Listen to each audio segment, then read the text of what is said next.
one thing to be careful of with any aquarium is the buildup of hydrogen sulfide under the sand. Now, one thing that you can see of evidence of that is bits of black like this.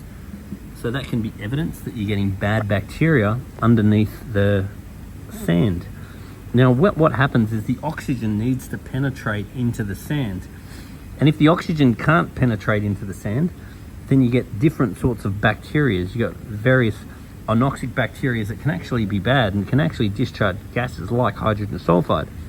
So when you've got something like this fella in there that's stirring up the sand all the time, the risk is relatively low. So if you are going to have super fine sand, you really need things in there that are going to dig around in it, because it's when it stays like that for a long time that you start to get this formation. So you want to get the gravel cleaner out and suck that out.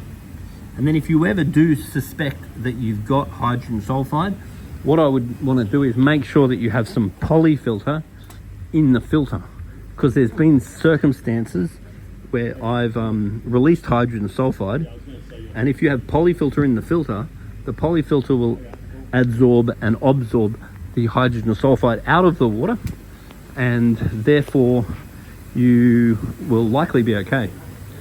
So having polyfilter on hand is a really great thing too, just in case you do get an emergency, such as a release of hydrogen sulfide. Having the polyfilter on hand and just quickly chucking it in the filter has definitely saved my life before, or saved my fish's lives before. And water changes also help. So if you have a larger gravel size, the oxygen can get in it. The finer gravel size, the oxygen can't get in it. And it's when the oxygen can't get in it that these sorts of issues become a problem. And if you disturb it and release the hydrogen sulfide, it can potentially kill your fish, and it has happened to me.